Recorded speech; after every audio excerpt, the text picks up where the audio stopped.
Você sabia que grande parte dos ricos está endividado e a maior parte dos pobres também?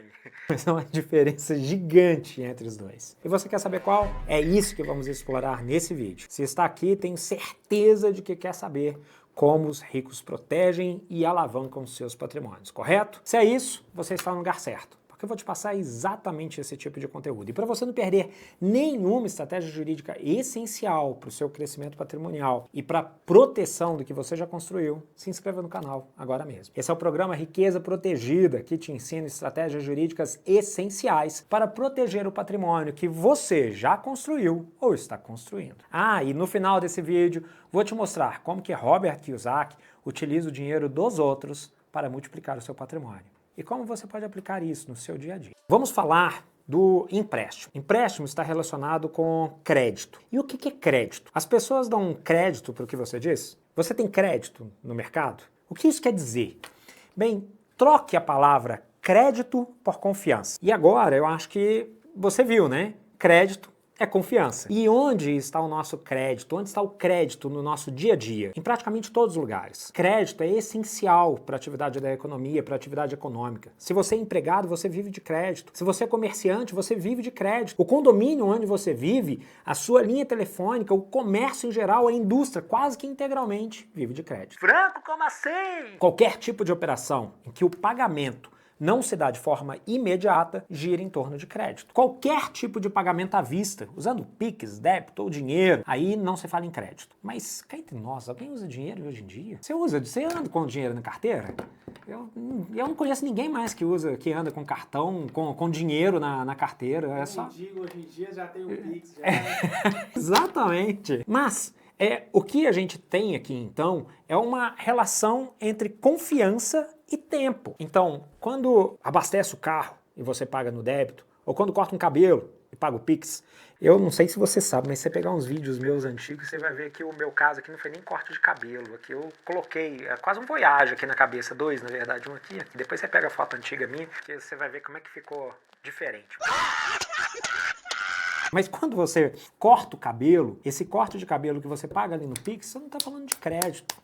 Você está falando na transferência imediata do recurso financeiro. E isso, hoje, no nosso país, ou em grande parte das operações comerciais do mundo, é praticamente irrelevante. Onde que o mundo gira efetivamente é no crédito, numa questão que envolve confiança e tempo. Então, tudo tem a ver com essa questão do prazo. Uma prestação de serviço é alguma coisa que você paga em um momento posterior. Se você trabalha como empregado, por exemplo, que foi o que eu disse, você trabalha o mês inteiro. No começo do mês subsequente, quando você recebe o seu dinheiro. No condomínio, você paga uma vez por mês, o resto do mês inteiro o condomínio está ali circulando. Quando você usa cartão de crédito, não precisa nem falar mais nada, né?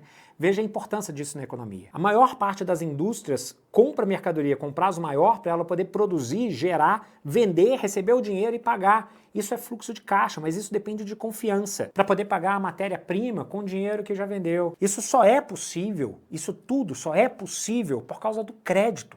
Mesmo que não seja aquela confiança que a gente tem com um amigo, com um irmão, enfim. Mas é a confiança de acreditar que o pagamento vai acontecer. E felizmente, na grande maioria das vezes, acontece. Pense na quantidade de operações que tem todos os dias. Então, de forma geral, o pagamento é feito. Percebe-se então que o crédito tem relação de confiança com o devedor, mas também tem relação com o prazo. Para que haja crédito, é necessário que tenha uma relação temporal entre o compromisso de pagar, de dar, de entregar, que é um compromisso, uma promessa, e a verdadeira execução daquele compromisso, o verdadeiro pagar, o verdadeiro transferir alguma coisa. Esse lapso temporal, ele é essencial. Então, tempo e confiança. Agora nós precisamos acrescentar um outro item, que é a remuneração do capital. Como assim, Franco? Se você tem um imóvel e você aluga, você recebe o aluguel. Se você tem dinheiro e aluga esse dinheiro, você recebe juros. Então, juros é a remuneração do capital. Os juros está estritamente ligado com a confiança. Quanto maior a confiança no pagamento, seja uma pessoa que está pegando emprestado, seja alguém que está comprando um apartamento, quanto maior a confiança, menor a taxa de juros. Tem tudo a ver com confiança e com tempo. Então, olha só, se você tem um risco maior, como é o caso de um agiota, você vai envolver um um juros maior, porque o risco é maior. Se você está financiando um imóvel, por exemplo, a taxa de juros vai ser menor. Por quê? O risco é menor. Então, a relação entre confiança, tempo e juros, ela é estritamente ligada. Por isso, basicamente, que banco no Brasil, em quase todas as outras partes do mundo, sempre dá lucro. Porque quando a economia está forte, ele pode trabalhar com juros mais baixos, mas tem uma inadimplência pequena. Mas quando a economia está fraca, o risco de inadimplência aumenta. Então o que o banco faz? Aumenta juros. Então veja, o banco está ganhando quase sempre, em todo lado. Mas banco não é o que eu estou buscando desenvolver aqui, porque eu sei que você ama a sua instituição financeira, você adora, né? Afinal de contas, né? Banco, teteia, né? Delícia, gostoso. Mas voltando aqui às vacas magras, vacas gordas, crédito, confiança, juros. O que isso tem a ver com o vídeo de hoje? Você se lembra que eu te disse que Robert Kiyosaki utiliza o dinheiro dos outros para multiplicar o seu patrimônio? Pois é. O que a grande maioria dos brasileiros faz é contrair empréstimos, crédito, para comprar patrimônio que geram despesas. Contrair empréstimo para criar um passivo. Por exemplo, financiamento de carro.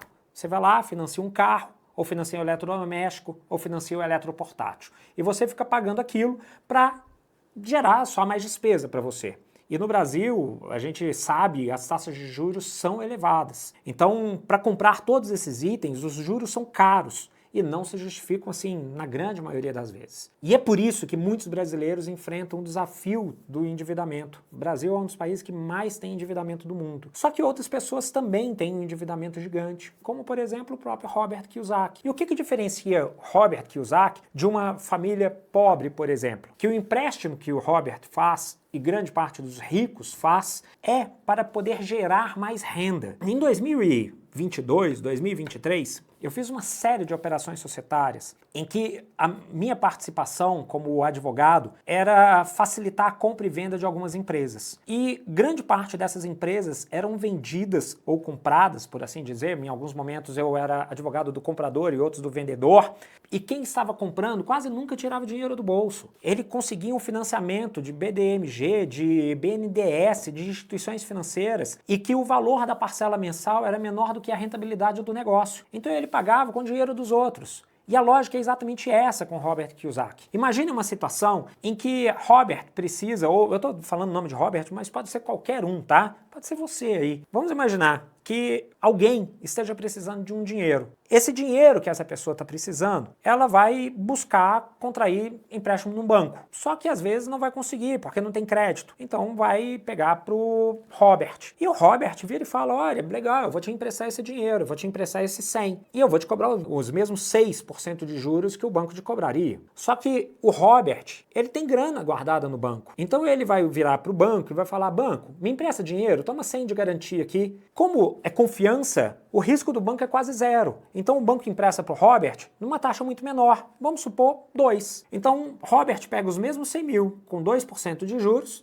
e pega esse dinheiro, que não é dele, é do banco, e empresta para essa pessoa que precisou do dinheiro. Nessa brincadeira, o Robert fez um empréstimo, ficou devendo 100, assim como a pessoa ficou devendo 100 também. Só que o Robert fez esse empréstimo para gerar dinheiro. Ele ganhou esses 4%, que é o spread, é a diferença entre os juros que você paga e os juros que você consegue. Então ele ganhou esses 4%. Ele multiplicou o patrimônio usando o dinheiro de outras pessoas e usando a necessidade de alguém. E isso acontece todo santo dia, em todos os lugares. Isso acontece, por exemplo, quando alguém compra um carro financiado para alugar esse carro para outra pessoa, ou compra um imóvel financiado para alugar via Airbnb ou qualquer outra coisa. Então, a grande diferença entre os dois tipos de endividamento é que no endividamento a pessoa está gerando grana. Por exemplo, quando a pessoa financia um carro para alugar, ela está gerando grana, diferente da pessoa que financia um carro para uso próprio. Nessa hipótese, ela está só gerando despesa. Então, é nessa situação que a gente está falando de empréstimo que serve para poder gerar dinheiro ou para gerar dívida. E é aí que muda o jogo. Proteger ou expandir seu patrimônio. É mais do que evitar dívidas. É sobre usar ferramentas jurídicas para garantir que seu dinheiro trabalhe para você. É negociar endividamento para você multiplicar o patrimônio. Essa pode ser uma jogada maravilhosa e é fácil e está à sua disposição. Então hoje, depois desse vídeo, você já sabe que pequenas mudanças de como você utiliza empréstimos, por exemplo, podem resultar em grandes vantagens patrimoniais, correto? Deu para poder perceber? E lembre-se, empréstimos, elas são uma chave de sucesso ou de ruína. Depende como você utiliza. Robert Kiyosaki tem bilhões de dólares em dívidas, mas ele chama isso de dívida boa. E por quê? Porque ele usa essas dívidas para adquirir ativos que geram mais dinheiro do que o custo dos empréstimos. Essa é uma estratégia poderosa que você pode aprender a aplicar. Ao aprender isso, você consegue transformar dívidas em ferramentas de crescimento patrimonial. E é exatamente isso que eu ensinei por aqui nesse vídeo, que eu te trouxe de informações. Agora preste atenção, desses 2 vídeos que estão aqui, vão aparecer informações que vão te ajudar a entender mais ainda outras estratégias jurídicas que podem te ajudar a proteger o seu patrimônio e multiplicar ele. E aqui, do nosso lado, se inscreva se você ainda não fez isso, exatamente para você não perder as informações que estão no vídeo de cá. Vamos juntos e até o próximo vídeo.